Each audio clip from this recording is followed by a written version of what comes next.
À la une de la presse. Et nous commençons par cette une du quotidien Le Jour qui titre sur ce nouveau bras de fer entre la Fédération camerounaise de football et le ministère des Sports et de l'Éducation physique en réaction à la correspondance du professeur Narcisse Moelle-Kambi, explique le quotidien Le Jour. Cette institution, la FECAFOOT donc, à travers son premier vice-président, conteste les propos tenus et entend bien tenir son assemblée générale extraordinaire demain, 13 juin 2021, ici à Yaoundé. Le quotidien Le Jour qui parle également de fiscalité et exprime la colère des chefs d'entreprise qui sont donc toujours en colère, nous dit le quotidien Le Jour. Denrées alimentaires, le prix de la viande de bœuf et de la tomate sont en hausse.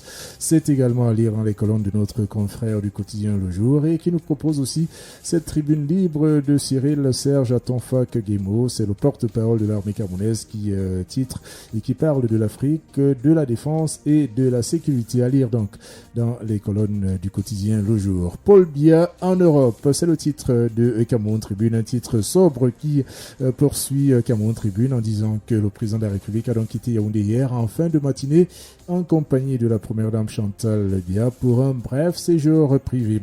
Autre sujet à la une du quotidien Cameroun Tribune, ce sont ces 10 000 sacs disponibles de céréales pour l'extrême nord, 10 000 sacs donc de céréales disponibles pour la région de l'extrême nord et la campagne de vaccination qui était censée, vaccination contre le coronavirus qui était censée s'achever hier et prolongée jusqu'au 16 juin prochain, nous dit également Cameroun Tribune ce matin. Ousmane Tcheboa, le chef du village traduit en justice pour enlèvement, c'est à la une de l'œil du Sahel. Libom Likin déclare la guerre à Dampoulou.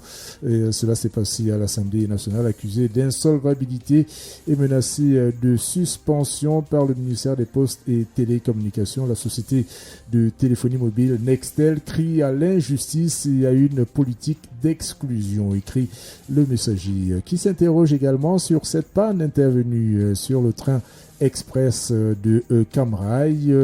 Biya renoue avec les voyages en séjour privé donc en Europe, nous dit également le quotidien Le Messager. Autre journal en kiosque ce matin, c'est Le Soir qui revient sur cette sortie de la ministre des Postes et Télécommunications. Que cache la sortie de Libom Lilikeng à l'Assemblée nationale, s'interroge ce journal à la une. L'Économie Report nous propose un condensé de ce qu'il faut retenir du rapport ITIE 2018 en ce qui concerne les industries extractives. Le 1er avril 2021, le Cameroun a donc été suspendu de l'initiative pour la transparence dans les industries extractives ITIE, ceci pour non-respect des délais de publication de son rapport 2018. Le 19 juin 2021, le document a été enfin présenté à Yaoundé. L'Économie Report propose le bilan et les recommandations qui figurent donc dans ce rapport. C'est à lire dans son édition de ce lundi 12 juillet 2021. Fonds Covid-19 à la une du quotidien Econews et le Fonds monétaire international qui, nous dit le journal, maintient l'enquête indépendante. FECAFOOT, Moelle-Kambi, Mbombo-Njoya, la tension monte, écrit Défi Actuel qui précise qu'une assemblée générale de la FECAFOOT va se tenir demain 13 juillet à Yaoundé sans les membres élus en 2009 et contre la volonté du ministre des Sports. La fédération pourrait dénoncer l'ingérence gouvernementale auprès de la FIFA, nous apprend le journal Défi Actuel, qui nous amène également dans ce que le journal appelle les secrets du refinancement de l'Eurobond et de ce diagnostic des services de télécommunications, diagnostic dressé par Madame Libom Lilikeng devant les députés de l'Assemblée nationale. C'est donc le diagnostic du gouvernement qui a ainsi été présenté. Crise à la FECAFOOT également à la une de l'anecdote.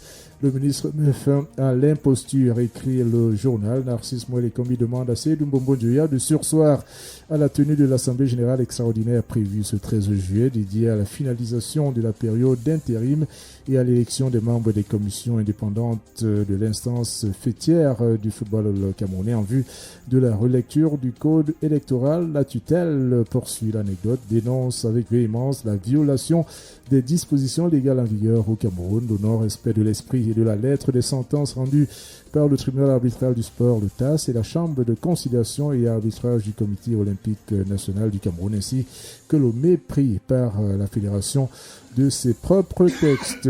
Ça chauffe donc entre le ministère des Sports et de l'Éducation physique et la Fédération camerounaise de football. Fonction publique à la une du quotidien bilingue Émergence et l'État qui ne veut plus recruter, nous dit le journal. Un gouvernement qui mène également une réflexion selon le quotidien bilingue Émergence pour briser le monopole de Congelcam en ce qui concerne la vente du poisson ici au Cameroun. Ligne d'horizon est aussi un kiosque avec un focus sur l'opération épervier quand la rapace, ou plutôt le rapace broie ses proies, écrit le journal, qui explique comment, malgré leur appartenance au système gouvernant, le peu d'empressement des autorités à activer les procédures de prise en charge pour leurs soins maintient les victimes d'une campagne de lutte contre la corruption à l'origine dans la maladie et les conduit à la mort, avec donc les contributions notamment d'Edouard Tingé et les éclairages de Maître Claude Assira à lire dans les colonnes de Ligne d'horizon,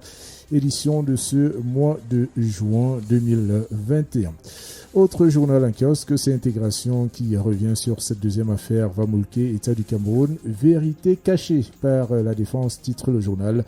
Cameroun-France au menu des Singans. Le ministre de la Défense magnifie la coopération militaire, nous dit ce journal. Et puis l'Indépendant parle des mains liées de la CONAC dans la lutte contre la corruption. Huile de palme à la une de mutation, la promesse de Campo, écrit le journal. L'entreprise agro-industrielle Camer va investir 150 milliards de francs CFA dans cette localité de la région du Sud afin de produire 180 000 tonnes de palmiers à déficit pour pallier donc le déficit en matière d'huile de palme ici au Cameroun. Le journal nous propose un reportage de son envoyé spécial sur place.